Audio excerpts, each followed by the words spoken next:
Well, good evening, everybody, and welcome to tonight's City Council meeting. We're certainly pleased to have everybody here. It is Tuesday, November 10th, and first of all, we'd like to introduce you to your City Council. Council members Rolfing. Here. Staggers. Anderson. Here. Erickson. Here. Erpenbach. Here. Jameson. Here. Karski. Here. Kiley. Here. Council, thank you very much. Appreciate that.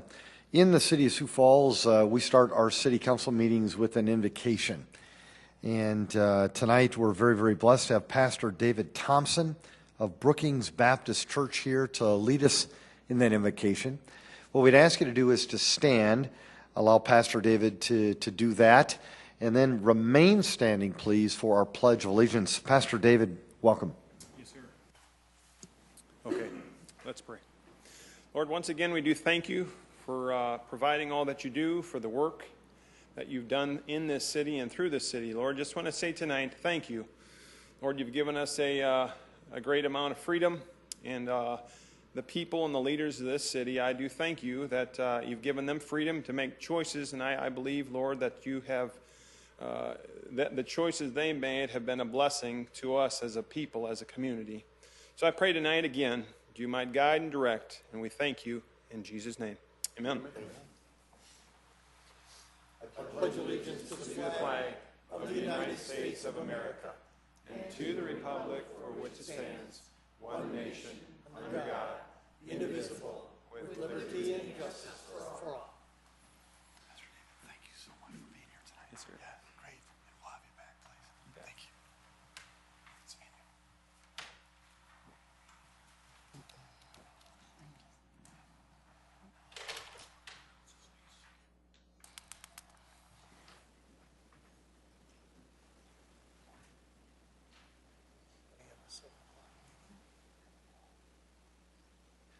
Good evening, everybody, and welcome to tonight's meeting. We're certainly pleased to have you here.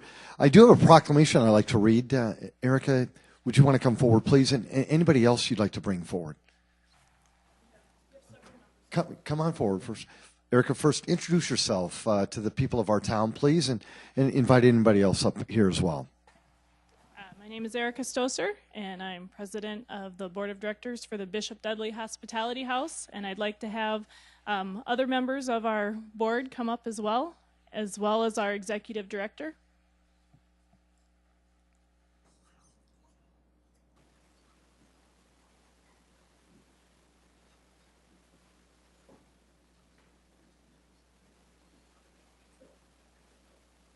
Erica, would you like me to read want to say a few words first, and then I'll read the proclamation. Okay. Yeah, please. I can do that. On behalf of the Board of Directors, we just want to thank you for this proclamation and for helping to bring awareness to homelessness in Sioux Falls. Since the Bishop Dudley Hospitality House opened its doors on January 12th of this year, we have served 1,050 men, 302 women, 75 families, which includes 171 children. We have provided 11,495 showers, 3,412 loads of laundry, 184 haircuts, and 14,464 lunches, and a bed for someone to sleep on 27,648 times. So that's 27,648 times that someone had a warm, safe place to sleep that probably otherwise would not have. And we've helped transition 42 of these families to more stable housing. We've also transitioned 24 women and 61 men to either employment or alternative living arrangements. But probably the most surprising number is that we have been at capacity or over capacity for the last 2 months. And the weather's nice now, so we have some concerns about what's going to happen when the weather's not so nice and we hit record number of guests at our facility. We don't want to turn anyone away. It was a year ago this week that we had someone in Sioux Falls freeze to death, and we just can't let that happen again. So it's going to take more resources for us to be able to provide these services for everyone who needs them. And if anyone wants to learn more about what we can do or how to help, you can go to our website, bdhh.org. So thank you very much for having us here. It's not often that we have the entire board of an organization come in front of our council and the people of Sioux Falls, along with the executive director. We're thankful. It's a great show of support. It has been a tremendous asset to this community. I don't even know if I have to read the proclamation because I think that your statistics kind of speak for themselves, but I would be honored to read it on behalf of the people that live in this town, and I'm going to do so with your permission. The proclamation reads, whereas every night in the city of Sioux Falls, there are homeless children, women, and men in need of shelter and supportive services. They become homeless because of domestic violence, poverty, unrelated mental health issues, serving in active combat, combinations of factors, and so much more.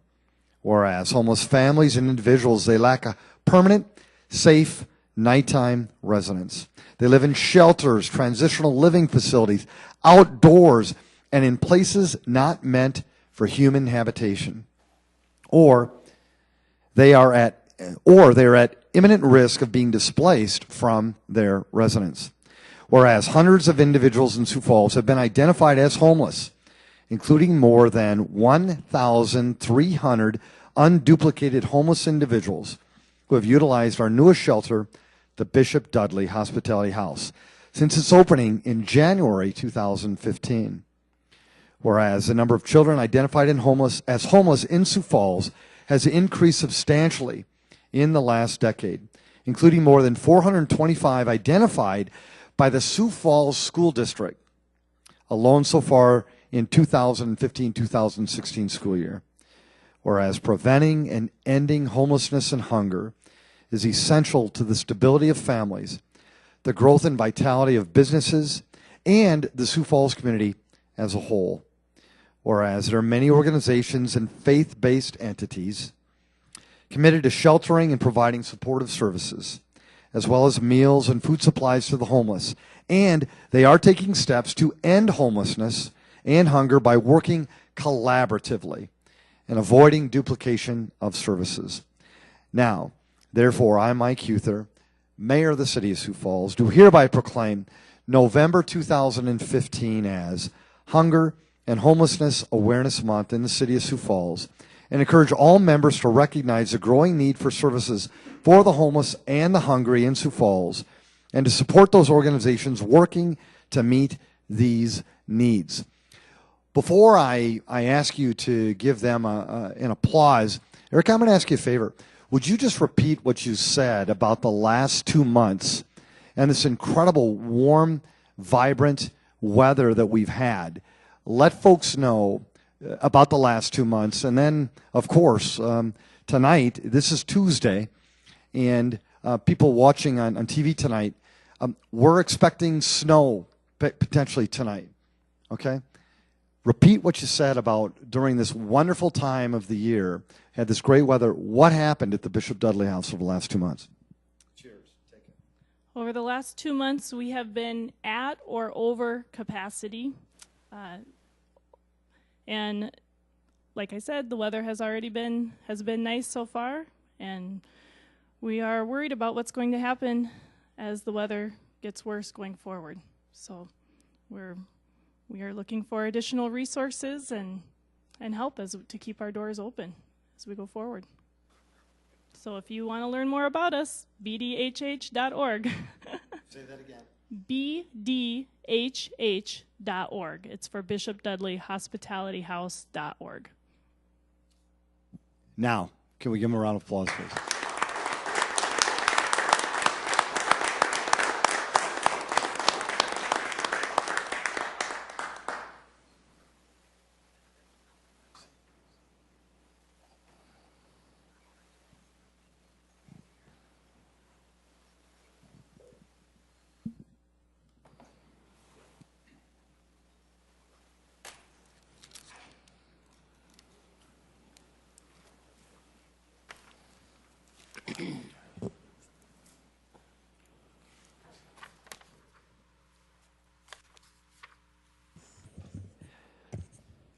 Thank you. And by the way, the city council, they're huge advocates of Bishop Dudley.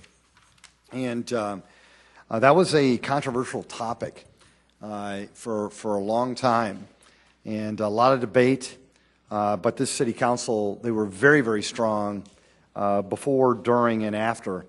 And so, council, let me thank you for your efforts as well. Now I'm going to move on to the consent agenda. Councilors, any motions, changes to the consent agenda? Move to approve, Karski. Second. Councilor Karski's made that motion to approve our consent agenda, seconded by Councilor Rolfing. If there's no discussion, a roll call vote, please. Councilmembers Rolfing? Yes. Anderson? Yes. Erickson? Yes. Erpenbach? Yes. Jamison? Yes. Karski? Yes. Kylie? Yes. That has passed 7-0. Thank you, Council. Our regular agenda tonight, any changes to that or motions? Move for approval, Anderson. Second, Kylie. Council Chair Anderson Jr. has made a motion to approve our regular agenda tonight, seconded by Councilor Kylie. If there are no changes, a roll call vote, please. Councilmembers Rolfing? Yes. Anderson? Yes. Erickson? Yes. Erpenbach? Yes. Jamison? Karski? Yes. Kylie? Yes. That has passed 7-0. Thank you. Folks, welcome. We're glad you're here. Really appreciate it. This is a great opportunity for you to engage your city council on really any topic that you want involving this great town. If it is an item later on the agenda, what we'd ask you to do is to wait until that time. But really anything else, just come on forward right now. Two requests. Tell us your name. And then number two, if you could just keep your comments to 5 minutes or less, we'd appreciate that. Welcome.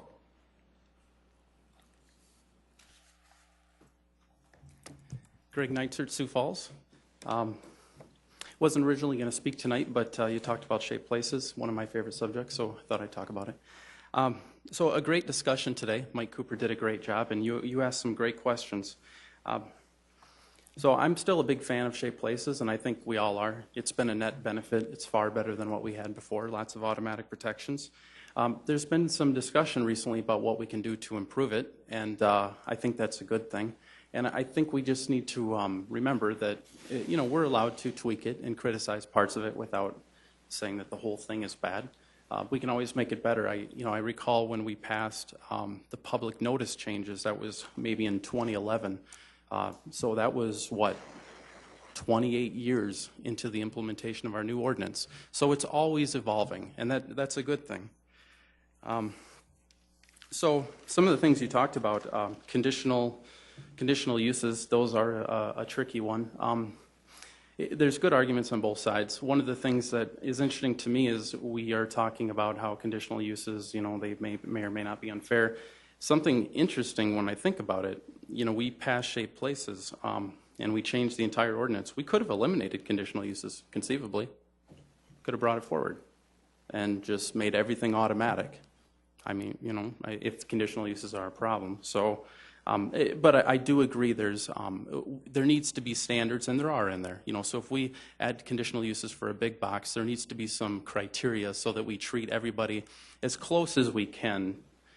But that being said, I'm a big proponent that every neighborhood is different and everything has its own context. As far as buffer yards, I'm a huge fan of buffer yards as well. I like berms more than fences. The thing I guess I would encourage you to look at is the issue of reduction of buffer yards when you have right-of-ways. For example, when you have a 100-foot arterial, you can completely eliminate the buffer yard. I think that maybe makes sense in some cases, but when you have, let's say, a level D incompatibility where you have C4 against a single family. So if I had a single family house across the street and somebody was going to put in a big box, they may have 3,000 cars going through that intersection every day. And the city may tell me that is my buffer, all of that traffic. That doesn't quite seem right. So I think there's some cases where, or like in the other case that we looked at, where should we reduce it? Should we cut it in half when you have that big of an incompatibility? So you don't have to throw the whole thing out, but you can tweak it a little bit. So the other thing I think I'll mention real quick is the Board of Adjustment. I've been on the Board of Adjustment for the past 4.5 years. And in the middle of my second term, I was blessed to be appointed to it by the mayor twice, something I will be forever grateful for. And I've tried to work very hard to earn that appointment. So I've done a lot of study on it, and as Mike Cooper pointed out, we are a quasi-judicial body. We have very strict rules we have to follow. We can be appealed to court. The thing I always try to remember is that I'm supposed to be acting as a judge. I'm supposed to be looking at the ordinance and looking to see if somebody is uniquely harmed from the ordinance that isn't harmed in a way that others aren't. I'm not supposed to be granting exceptions or giving special treatment to people, and I'm not supposed to be thinking about, you know, do I feel bad for this person? We vote no on these things a lot, and we feel really bad for them. The one that you were touching on today, I know which one you're talking about. We felt really bad for the applicants. We really did. But we always have to think about we are not a policy-making body. The way to fix it, if there's something that they don't like or we don't like, is to go to you. You set policy, not us. It's not our place to change policy. We would be usurping the authority that you have. We have to follow the law regardless of whether we like it or not. And that's what we always try to do. Now, we don't always get it right. I mean, we're fallible, we're humans, we do the best we can. Sometimes we look back and say, gosh, I don't know, you know, maybe I didn't do the right thing, but we try our best. And I didn't take it as an attack, but I just wanted to just throw it out there that we have a very unique set of rules, and I'd be happy to discuss it with anybody. So thanks a lot. Greg, thank you very much, and thanks for your stewardship as well. Welcome. Bruce Danielson. I just wanted to tell you that just prior to the meeting, I was trying to get on SIRE, and SIRE wasn't working so that I could do some research today for something I really wanted to talk about.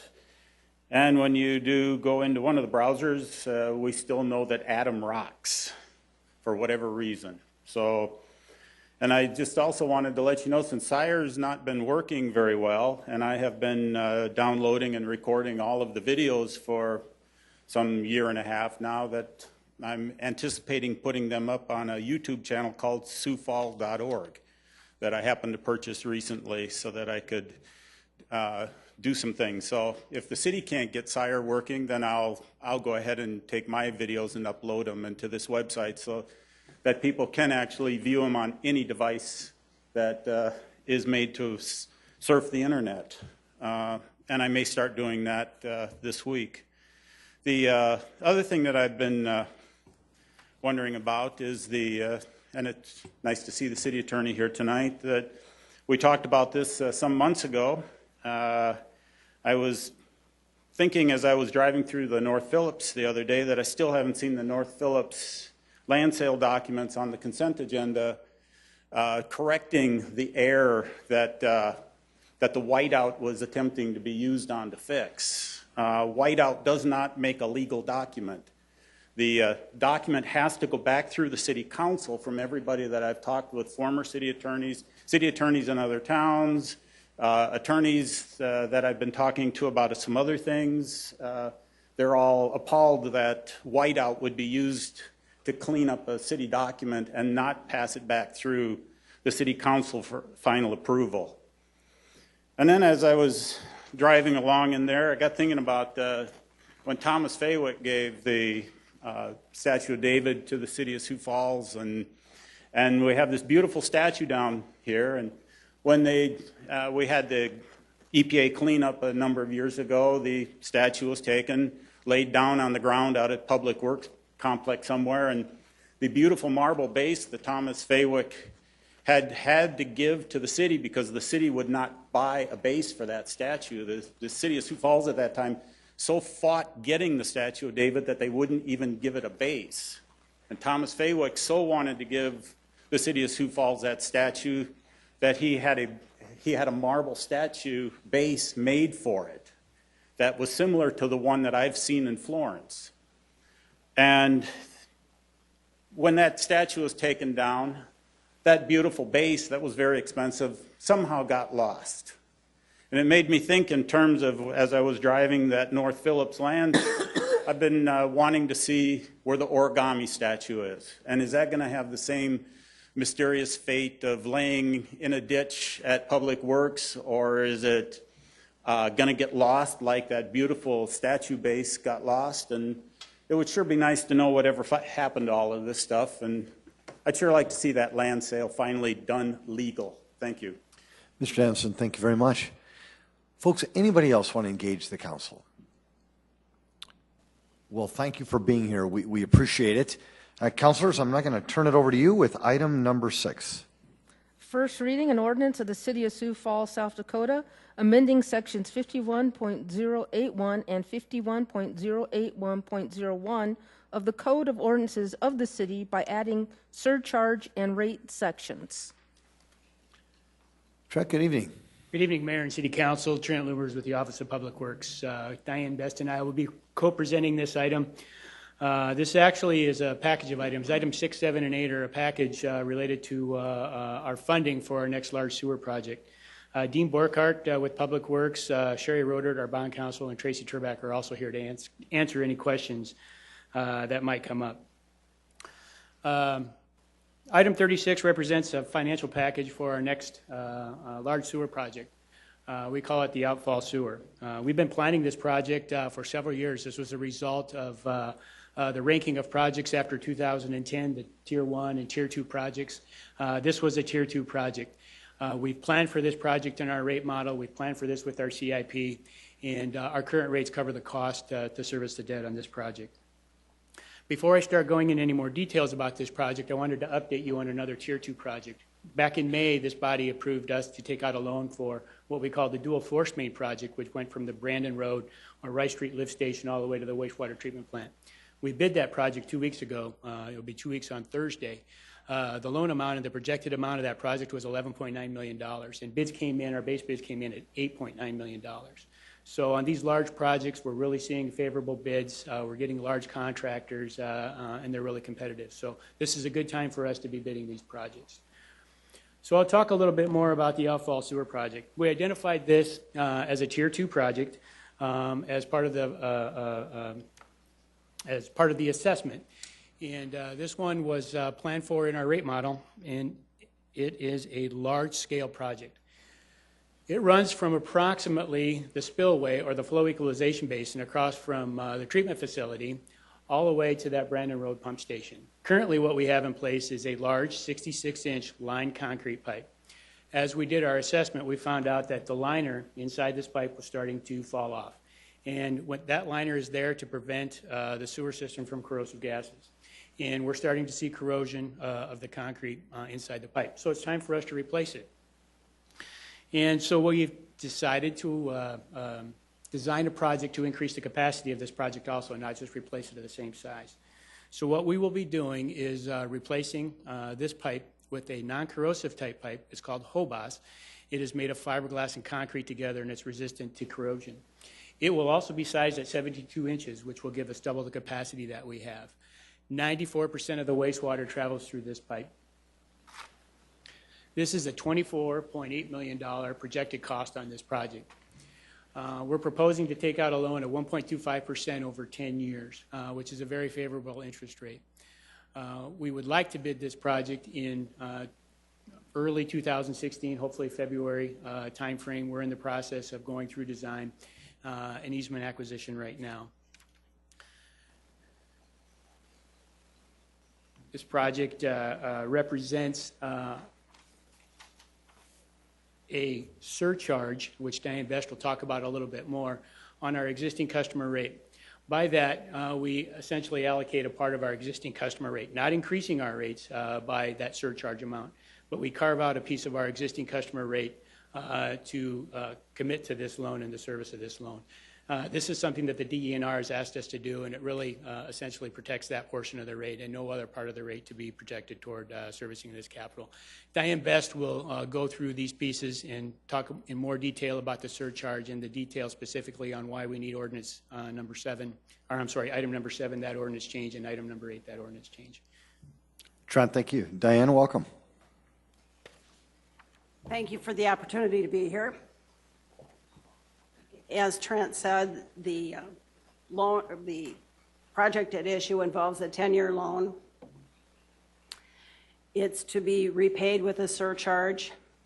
The surcharge applies to all categories of the wastewater charges. It'd be 52 cents per cubic feet per CCF, 100 cubic feet for residential and commercial users, and 70 cents per 1,000 gallons for industrial and regional uses. I'll just go into the,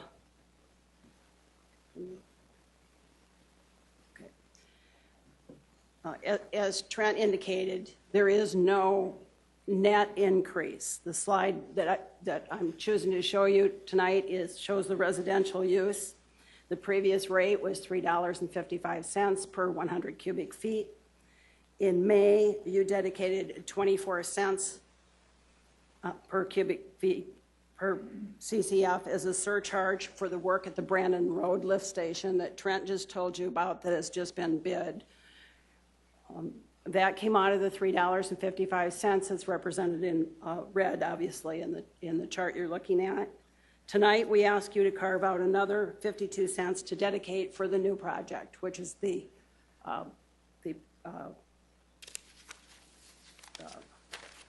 outfall sewer line, excuse me.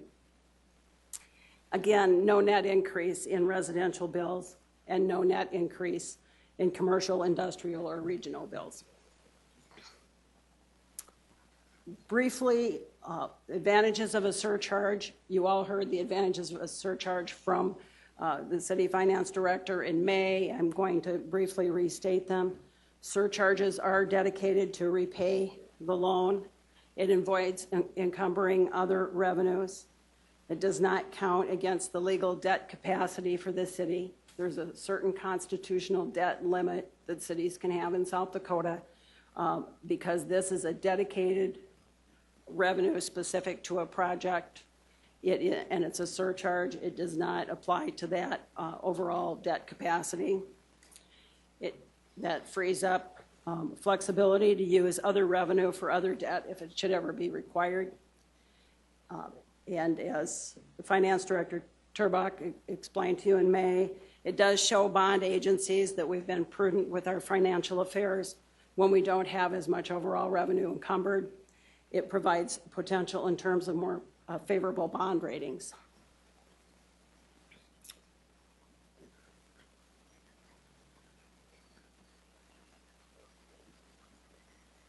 Okay.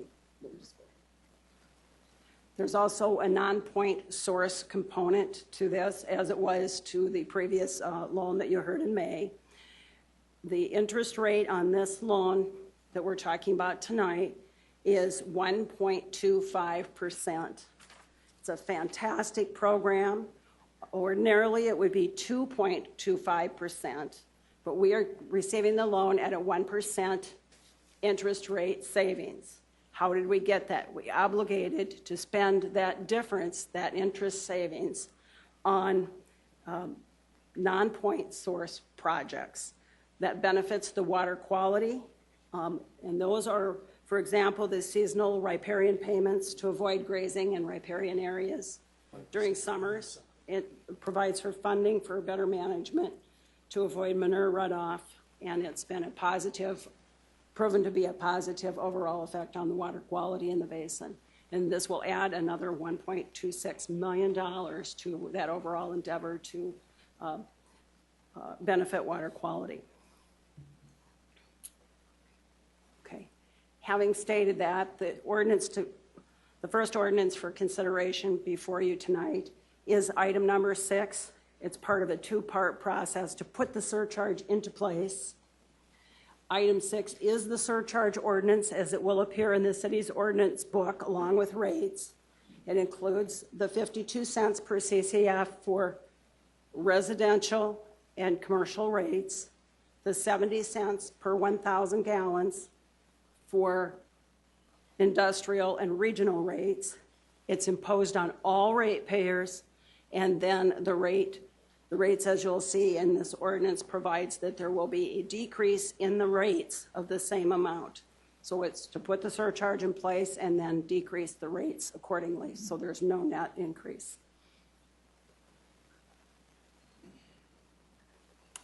Diane, is that it?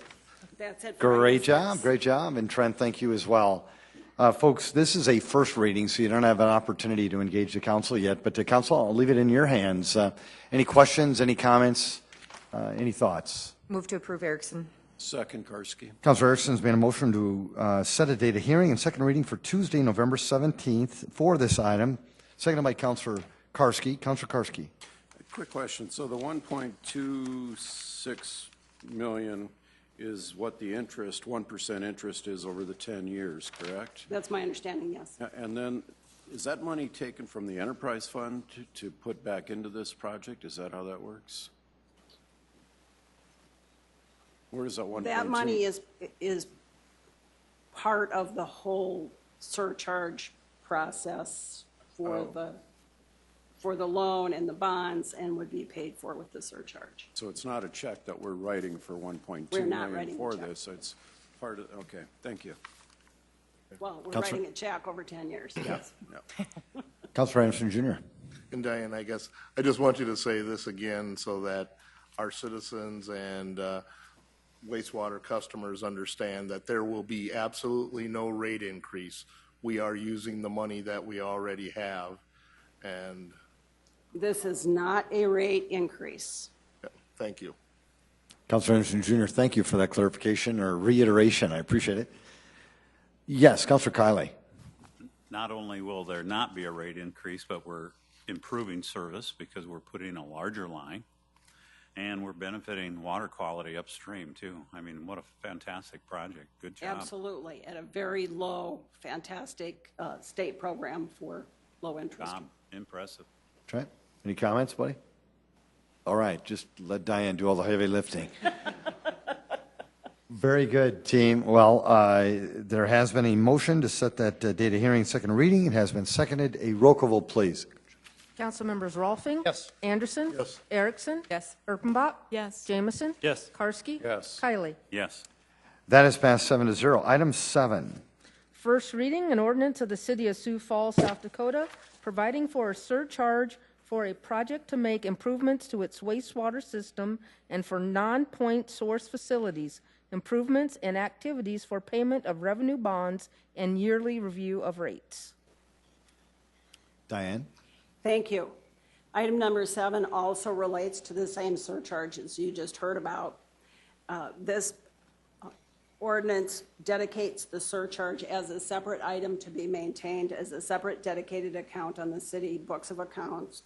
It requires an annual review to ensure the surcharges are sufficient to pay for the obligations involved, and it finds the surcharge to be equitable in that it applies to all users of the system and benefits all users. Thank you. Diane, thank you. Council, another first reading. Thoughts, motions? Move to approve, Karski. Second, Kiley. Councilor Karski's made a motion to set a date of hearing and second reading for Tuesday, November 17th for this item, seconded by Councilor Kiley. Councilor Rolfing? No, sir? Very good. A roll call vote, please. Council members Rolfing. Anderson. Yes. Erickson. Yes. Erpenbach. Yes. Jamison. Yes. Karski. Yes. Kiley. Yes. That is passed 7-0. Item 8. First reading, an ordinance of the City of Sioux Falls, South Dakota, authorizing the issuance of revenue bonds and pledging a surcharge for improvements to its wastewater system and non-point source improvements. Diane? Item 8 authorizes the city to enter into the loan agreement with the state, along with issuances of bonds to finance the wastewater project we've been talking about.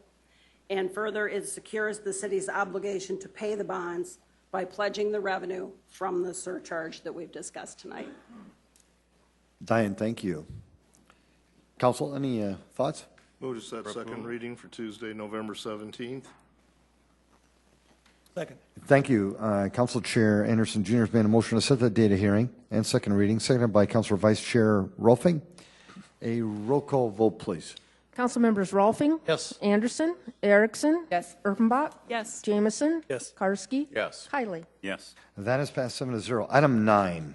First reading, an ordinance of the City of Sioux Falls, South Dakota, amending the Code of Ordinances of the city by amending Chapter 39, Personnel Regulations and Benefits, Retirement and Pension, Section 39.036, Application to Appointive Officers. Councilor Rolfing, sir? You're welcome. Or Jim? As you all know, I'm the one who's brought this in. I wanted to kind of go through this with it a little bit again. Oh, turn my mic on. Thank you. I wanted to go through this again and then answer any questions that you might have. First of all, who are appointees? You can see on the slide here and what you've got above that the term appointive officers as used in this section shall include all appointive officers specifically provided by the statute of the state of South Dakota. I'm not going to go into all that with you, but you basically know who the appointed officers are.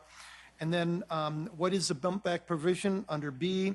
That holds people that are, well, anyone holding an appointive office who at the time of her appointment was in a civil service of the city shall, upon his or her removal from appointive office, be returned to his or her former position and pay. Now that's the clause right there. And if we go on to the next slide, you can see that all we've done is said that anyone holding the appointive office before or on or before December 31st, 2015, meaning that everybody that is currently in that situation is grandfathered in. They would not have this, would have this fallback provision, but would anyone hired after December 31st, 2015 would not. New appointees will be fully aware at the time that they're hired that they do not have this outdated provision any longer. I also believe that the best person available should be hired to fill those positions. We should encourage people within our civil service employees ranks to aspire to these appointed positions when they're qualified. And I don't think this hinders them at all. Let's look at the benefits of the proposal. First, those appointed, an appointed position should be equipped to take on that leadership role without a safety net. Most of us do not get a safety net when we take on a little bit more responsibility or a leadership position. Those appointed from the outside civil service would not get this fallback provision, and why it's just for one group, I have never understood exactly. Status quo discourages new leadership from outside the city government. New ideas are almost always important. And department morale may be negatively impact when employees are bumped out of the position that they had. This is something that I've heard a lot of. How can that be fair? And lastly, the former position and pay of the appointed employee removed may not even exist. We may have to create a position, which has happened before, just to take that bump back employee into the system again.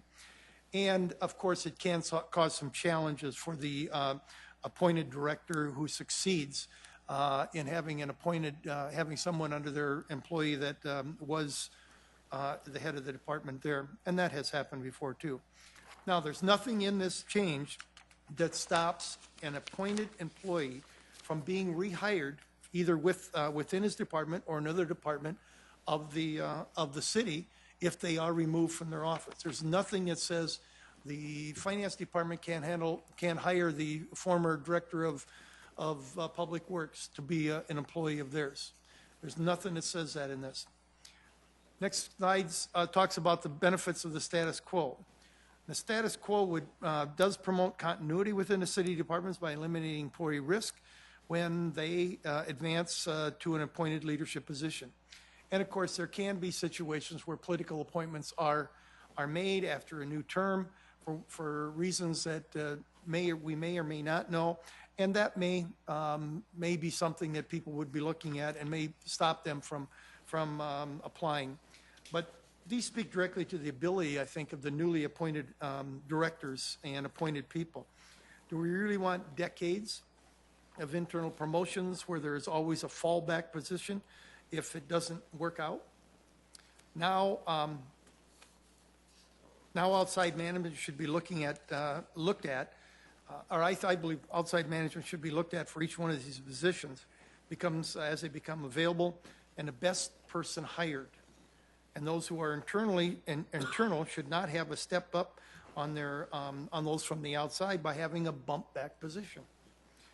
I talked to many people, all of you, at one time or another, and you've given me some indication that you are not sure about this yet, and that's fine. But I think what typifies what happens here, somebody said to me today while I was, in fact, they stopped me while I was playing pickleball and said, you know, I've talked to many people, they've seen people and talked to them, and they all believe that why should a person who takes that person who was promoted and gets their old position, Why in 6 months or a year should they be forced out of their position when they've made life-changing decisions, life-altering decisions based on what their new role is?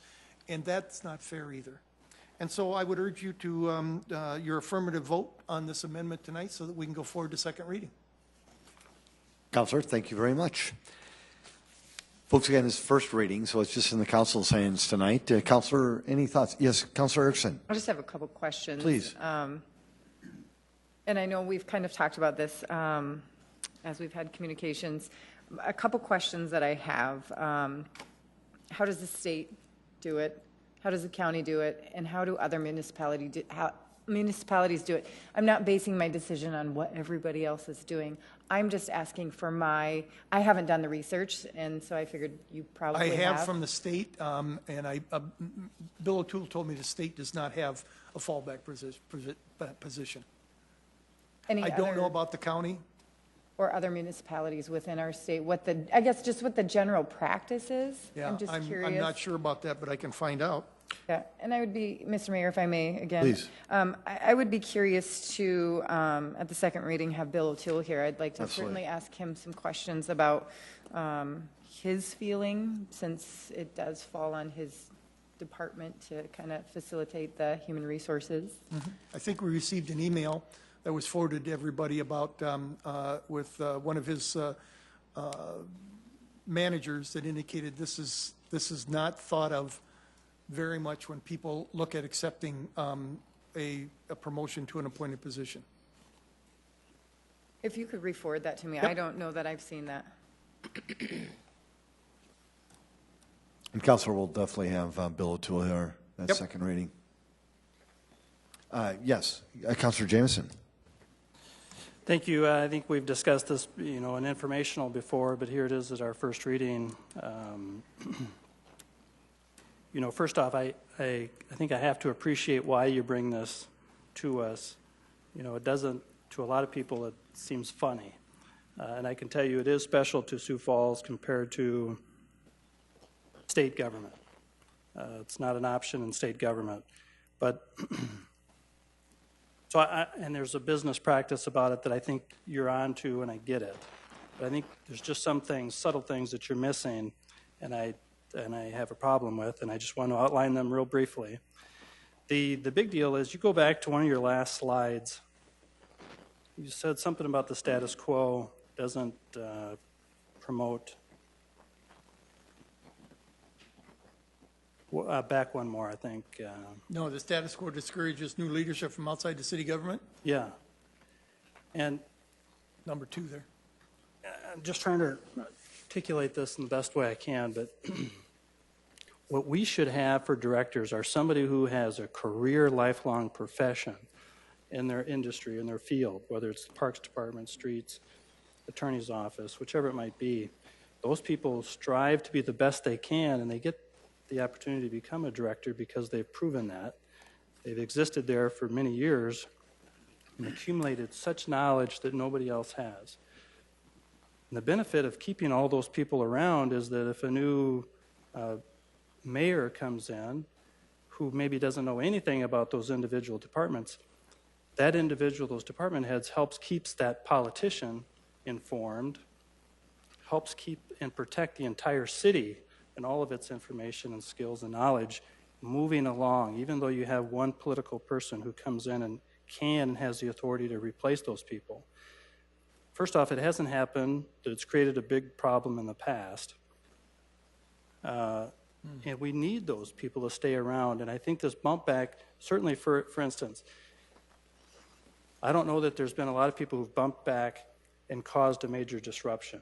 If you get fired from your place, or your directorship position, generally you probably want to just go away. Now somebody could get caught off guard, not realize that they just got fired for some unknown reason and haven't prepared for this day and may need to bump back, but generally it works itself all the way out because they move on, because they just feel like it's best. They don't want to bump back because they understand the convenience it could cause to somebody else below them. And so they move on. I think the problem has worked itself out, but the value of having those individuals being able to rise up to the top, and for us as a community to get them to the top and stay there, is very valuable. So we don't keep people kind of stifled down below because they won't take a risk. I think those individuals have taken it, still will. There's a separation of those individuals who really want to become a director. They're going to do that. I get what you're up to. I understand your point, but I think you're missing the entire focus of the protection that it gives to the city itself as an entity. In a business, the owner can come in, and the owner has certain great privileges, firing anybody he wants.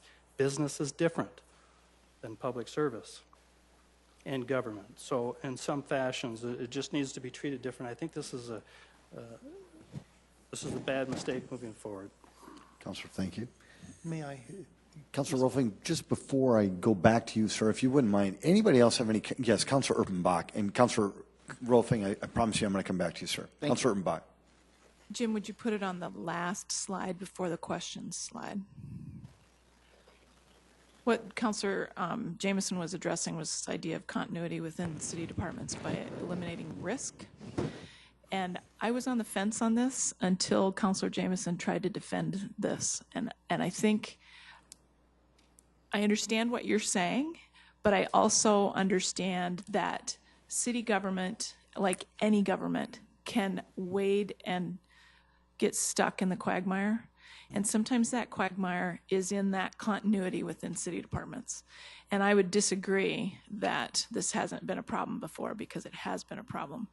And I think that we're at a point where we're grown up enough now, we're a mature enough community that we can do this, that we can take this risk. You know, and I challenged you when we talked about this at informational that we have some pretty spectacular city employees out there. And I think that we need to honor them with this idea that, you know what, you can go anywhere from here. Oh, sorry, I didn't mean to say that way, but you can go anywhere from here. And I want you to take that risk.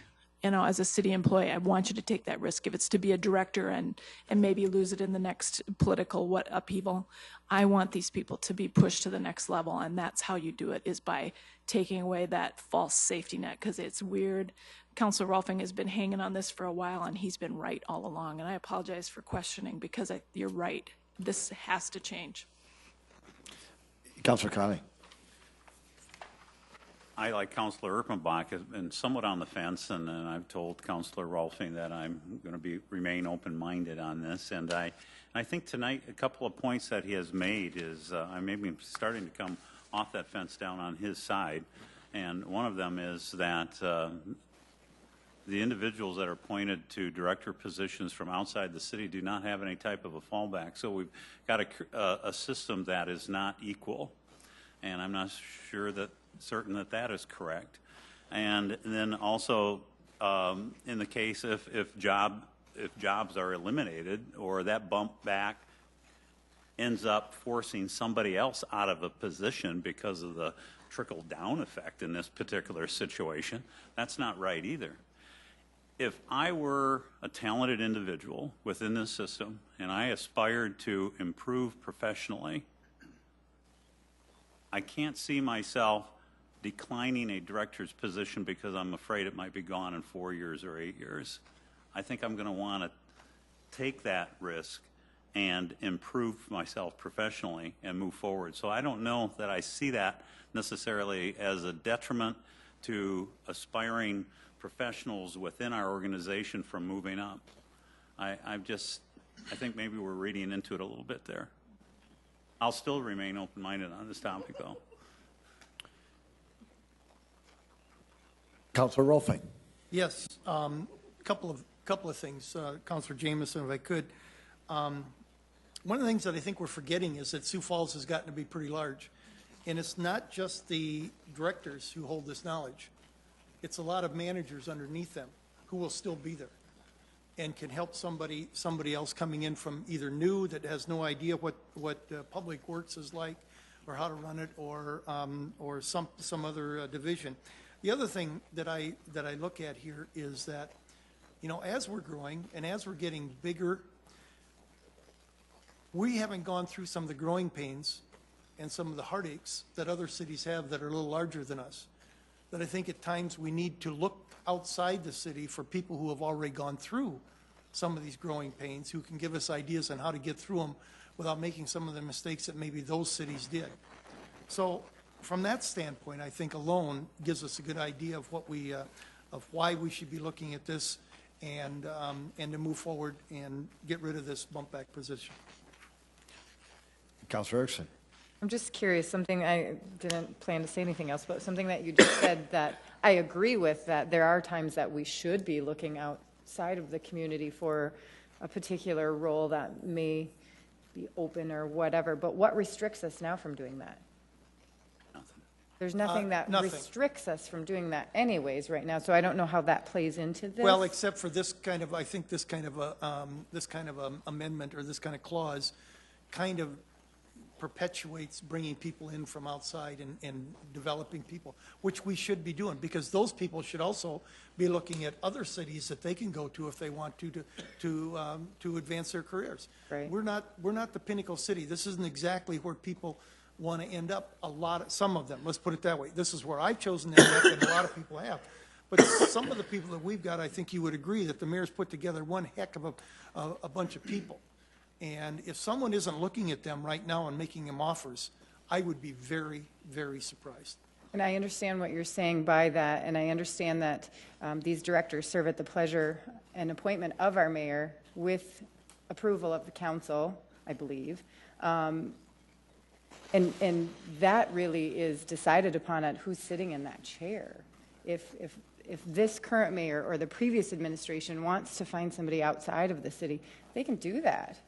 You know, Mayor Huther, he can look wherever he wants the next time there's an appointment or retirement or whatever comes up. So I don't know how that's, I guess I don't draw that correlation, and I still remain open-minded, and I gave you my word that we would forward it on. And I still am a little unsure, but I understand both sides of it. I just need to kind of wade through some of it. And I do appreciate what Councilor Kiley said, that we have a system that's not equal. I kind of had a click there with the system is not equal amongst the system, and that kind of was my light bulb moment, if you will. So I certainly think it's worth a discussion, and I look forward to having Bill O'Toole here. Councilor Erickson will definitely make that happen. A roll call vote, please. Oh, I'm so sorry. We don't have a motion. My apologies. And Councilor Jameson, did you have another comment? Councilor Jameson, please. Thank you. I think the idea that perhaps the city has grown and outgrown this bump back provision. It certainly was from the beginning an intent to preserve those individuals with that knowledge and to not lose them or to risk losing them. Maybe we've outgrown it. Maybe that's fair. And just in your open-mindedness, think about public safety, though, just a little differently. You know, I brought this up at the informational. Perhaps fire and police need a little different approach. Their whole world, their ranking system and their internal promotions all meant to rise to the top. And if you can never get to the top, or you get close in your retirement, and all of a sudden it's time to maybe be the chief, but you say, well, it's easier for me just to stay where I'm at. You can't fire me here than to become the chief. You may not want that person around, but you can't stop them. But you can never harvest them to the top either if you don't give them some protections from a political office. So I would maybe just ask you to think about those two offices differently in the future. Thanks. Council, would anybody want to set a date of hearing, second reading for Tuesday, November 17th for this item? So moved. Second. Councilor Ruffing, thank you. Councilor Kiley, thank you. If there's no further discussion, a roll call vote, please. Council members Rolfing? Yes. Anderson? Yes. Erickson? Yes. Erpenbach? Yes. Jameson? Nope. Karski? Yes. Kiley? Yes. That is passed 6-1. Item 10. A proposed resolution vacating the South DeSoto Avenue right-of-way from the south right-of-way line of East Garfield Street to approximately 128 feet south as shown on the exhibit. Good evening, Kurt Peppel, Public Works Engineering. This right-of-way is located on the east side of town, shown on the exhibit there, just kind of northwest of the East Side Walmart near Foss Avenue, which is a signal lines intersection there. Petition was prepared and submitted by Sam Assam of Assam Companies. The petition was signed by the adjacent property owners pursuant to state law. The Assam group owns all the properties that surround the right-of-way. The petition was compiled per the engineering street vacation policy. Neighborhood meeting was not held for this right-of-way. It is not an improved street at this time. If the right-of-way is vacated, a utility easement will be maintained for public and private utility uses. As you can see from the map, vacating right-of-way in this area is not uncommon, so this one just kind of cleans up some of the remnants from previous right-of-way vacations. Engineering recommends approval. Kurt, thank you. Did anybody want to speak to this item? Council? Move to approve, Karski. Second, Anderson. Councilor Karski has made a motion to approve this item, seconded by Councilor Anderson Jr. A roll call vote, please. Council members Rolfing? Yes. Anderson? Yes. Erickson? Yes. Erpenbach? Yes. Jamison? Yes. Karski? Yes. Kylie? Yes. That has passed 7-0. Item 11, please. Reconsideration from the November 2nd, 2015 City Council meeting, second reading. An ordinance of the City of Sioux Falls, South Dakota, rezoning property at the southeast corner of East 41st Street and South Veterans Parkway from the RA2 apartment residential moderate density and C3 commercial community districts to the RA3 apartment residential high density district, petition number 3456, 2015, and amending the official zoning map of the City of Sioux Falls. Planning Commission recommends approval. Defer Jason second Bieber. reading of this item to Tuesday, December 1st, 2015 at 7 p.m. Excuse me, Jason Bieber with the planning, representing Planning and Building Services. Planning staff is asking you to reconsider this item. We did have a call from a neighbor Thursday of last week. Him and 7 other people did show up for the Tuesday night meeting of last week. As we all know, the council meeting was moved to Monday. They had some questions on this specific item, so we feel that they should have the opportunity to speak on it. We've talked to the applicant. He's okay with that. He's going to actually reach out to them and try and answer some of their questions prior to it. But we just feel it's prudent to maybe reconsider this one at the December 1st meeting and allow those neighbors to come and have the opportunity to speak. Jason, thank you. Yes, Councilor. Would move reconsideration be deferred to second reading on Tuesday, December 1st, 2015. Second. Thank you, Councilors. Appreciate that. A roll call vote, please. Council members Rolfing? Yes. Anderson? Yes. Erickson? Yes. Erpenbach? Yes. Jamison? Yes. Karski? Yes. Kylie? Yes. That has passed 7-0. Thank you, Council. Council, anything else tonight? Yes, Councilor Chair Anderson Jr. Quick 2 items. Number 1, tomorrow is Veterans Day. I hope everyone can take a moment and thank a veteran or their family for their service. And also tonight is the 240th birthday of one of my favorite groups, United States Marine Corps.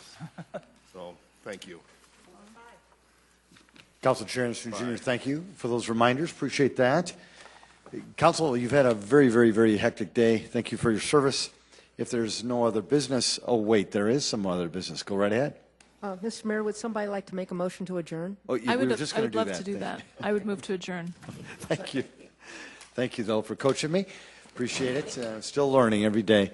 There's been a motion to adjourn. It has been seconded. All those in favor say aye. Aye. Opposed? This meeting is adjourned. Sioux Falls. Make it a great, great night.